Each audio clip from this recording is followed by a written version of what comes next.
بسم اللہ الرحمن الرحیم۔ امام بخاری ریسرچ اکیڈمی سے شائع ہونے والے ہفت روزہ میگزین الجمعہ 29 ربیع الثانی 1444 ہجری مطابق 25 نومبر 2022 کے مضامین کی ریکارڈنگ پیش خدمت ہے۔ الحمدللہ رب العالمین وصلی اللہ علی النبی الامی الکریم، اما بعد۔ ذکر انبیاء، آخری نبی حضرت محمد صلی اللہ علیہ وسلم، قسط نمبر 19، مضمون نگار مولانا محمد فرید حبیب ندوی۔ حبشہ کی پہلی ہجرت۔ اس سے پہلے ہم مسلمانوں پر قریش کے ظلم کا حال جان چکے۔ قریش نے نبوت کے چوتھے سال یہ ظلم شروع کر دیا تھا۔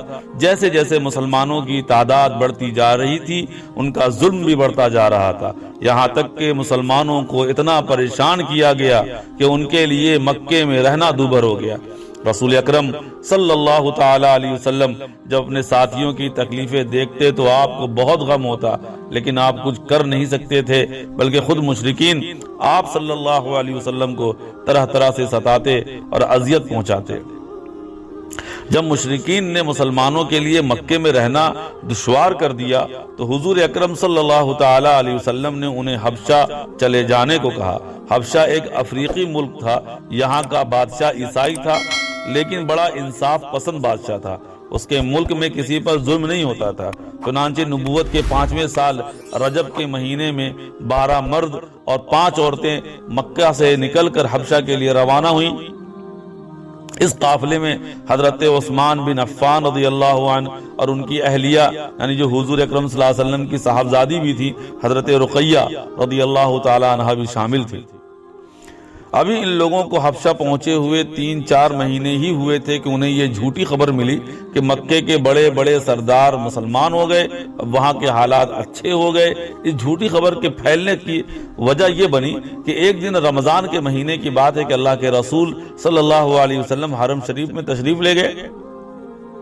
وہاں قریش کے بڑے بڑے سردار موجود تھے۔ آپ نے سب کے سامنے سورہ نجم کی آیت تلاوت فرمائی۔ اب تک ان میں سے بہت سے لوگوں نے قرآن سنا ہی نہیں تھا۔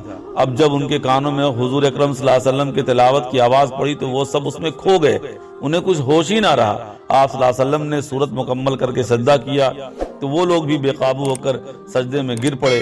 بعد میں جب انہیں احساس ہوا اور دوسرے مشرکین نے انہیں غیرت دلائی کہ تم نے تو وہی کام کر دیا جس کی مخالفت میں تم ایڑی چوٹی کا زور لگاتے تھے، تو انہیں بڑی شرمندگی ہوئی۔ اس لیے انہوں نے اپنی شرمندگی مٹانے کے لیے یہ جھوٹ بولا کہ دراصل بات یہ ہوئی کہ محمد صلی اللہ علیہ وسلم نے ہماری دیویوں یعنی مورتیوں کی ایسی تعریف کی اور کچھ یوں کہا کہ یہ بڑی اونچی دیویاں ہیں اور ان کی شفاعت کی امیدیں ہیں، اس لیے ہم نے محمد صلی اللہ علیہ وسلم کے ساتھ سجدہ کر لیا، ورنہ ہم کہاں سجدہ کرنے والے تھے۔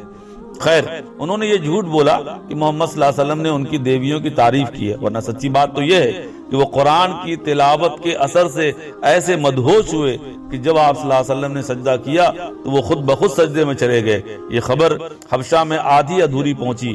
وہاں ہجرت کر کے جانے والے مسلمان سمجھے کہ اب قریش کے سردار بھی مسلمان ہو گئے۔ انہوں نے آپ صلی اللہ علیہ وسلم کے ساتھ سجدہ کر لیا، لہذا اب ہمیں اپنے وطن مکہ واپس جانا چاہیے۔ چنانچہ انہوں نے واپسی کا ارادہ کیا۔ جاری فکر آخرت۔ 60 سال والے کہاں ہیں؟ مولانا محمد خالد ضیاء صدیقی ندوی۔ یہ دنیا کی چند روزہ زندگی دراصل انسان کو آخرت کی تیاری کے لیے دی گئی ہے، مگر غفلت میں ڈوبا انسان سب کچھ اسی دنیا کو سمجھ لیتا ہے اور اپنی پوری زندگی آخرت کی تیاری سے غافل ہو کر گزار دیتا ہے۔ انسان کی زندگی کے 3 مرحلے ہیں، بچپن، جوانی اور بڑھاپا۔ یوں تو انسان کو اپنی زندگی کے ہر مرحلے میں آخرت کی فکر رہنی چاہیے، اس لیے کہ نہیں معلوم کہ کب اس کی زندگی تمام ہو جائے، لیکن جب اس کی زندگی بڑھاپے کی طرف بڑھنے لگے تو اس کے اندر آخرت کی فکر بہت زیادہ بڑھ جانی چاہیے۔ بلکہ قرآن سے معلوم ہوتا ہے کہ انسان کی عمر جب 40 سال ہو جائے تو اس میں اللہ کی شکر گزاری اور نیک عمل کی فکر پہلے سے زیادہ پیدا ہو جانی چاہیے، اور پھر جیسے جیسے اس کی عمر بڑھتی جائے ویسے ویسے اس میں یہ فکر بھی بڑھتی جائے۔ مگر کتنی غفلت کی بات ہے کہ ہم میں سے کتنے لوگ 40 سے اوپر کے ہو گئے لیکن ابھی بھی نیکی کی فکر اور آخرت کا ڈر پیدا نہیں ہوا، اور کتنے ہیں جن کی عمر 60 سال یا اس سے زیادہ ہو چکی ہے لیکن وہ ابھی بھی غافل ہیں۔ حدیثوں میں 60 سال کی عمر والوں کو خاص طور سے تنبیہ کی گئی کہ اگر تمہاری جوانی کی پوری زندگی اللہ کی نافرمانی اور بے عملی میں گزر گئی تو کم از کم بڑھاپے میں تو آخرت کی فکر کر لو، کیونکہ اس عمر میں پہنچ کر بھی انسان اگر گناہوں میں لت پت رہے تو اس سے بڑا بد نصیب کوئی نہیں ہو سکتا۔ ایک حدیث میں آپ صلی اللہ علیہ وسلم نے فرمایا جس کو اللہ تعالیٰ نے 60 سال کی عمر تک پہنچا دیا اس کے لیے معذرت کرنے کا کوئی موقع نہیں چھوڑا۔ بخاری 64:19۔ ایک دوسری حدیث میں سرکار دو عالم محمد الرسول اللہ صلی اللہ تعالی علیہ وسلم نے فرمایا کہ قیامت کے دن اللہ کی طرف سے ایک پکارنے والا یوں پکارے گا، 60 سال والے کہاں ہیں؟ اور یہی وہ عمر ہے جس کے بارے میں اللہ تعالیٰ کا ارشاد ہے، کیا ہم نے تم کو اتنی عمر نہ دی تھی جس کو اس میں نصیحت حاصل کرنا ہوتا تو کر لیتا، اور تمہارے پاس ڈرانے والا بھی پہنچا تھا۔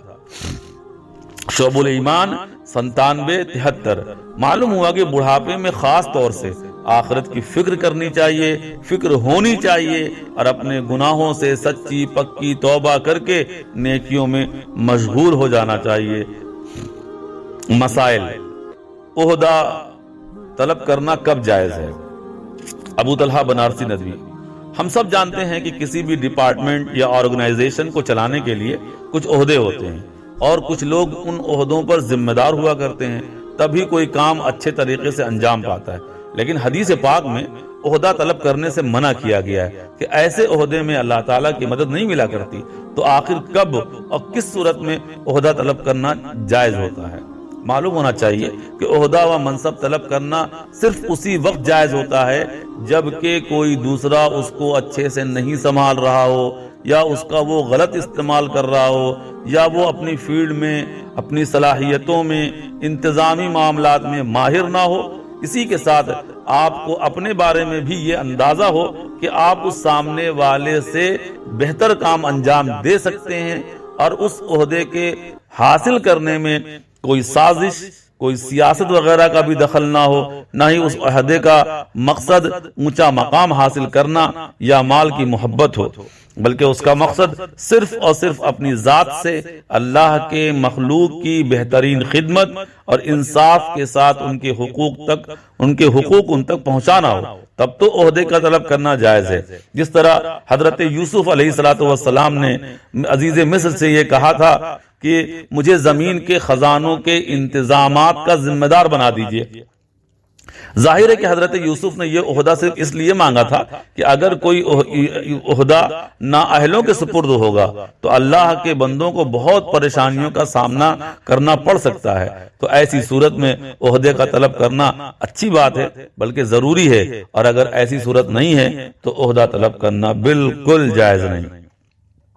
آداب: راستے کے آداب۔ مولانا محمد فرید حبیب ندوی: کہ جب ہم راستے پہ جاتے ہیں تو ہم یہ دیکھتے ہیں کہ لوگ گاڑیوں کو بہت ہی غلط طریقے سے چلا رہے ہیں، تو سڑک پہ چلنے کے، گاڑیوں کے چلانے کے بہت سے آداب ہوتے ہیں، جن میں سے چند یہاں پیش کیے جا رہے ہیں کہ جیسے کہ سلام کرنا یا سلام کرنے والے کا جواب دینا، اسی طریقے سے مردوں کا غیر محرم عورتوں سے اور عورتوں کا غیر محرم مردوں سے نظر کی حفاظت کرنا، راستہ پوچھنے والوں کو صحیح راستہ بتلانا، گاڑی بہت تیز نہ چلانا، ٹریفک قوانین کی پابندی کرنا، راستے میں گندگی نہ پھیلانا، راستے میں غلط جگہ گاڑی نہ کھڑی کرنا، بیچ راستے میں نہ چلنا۔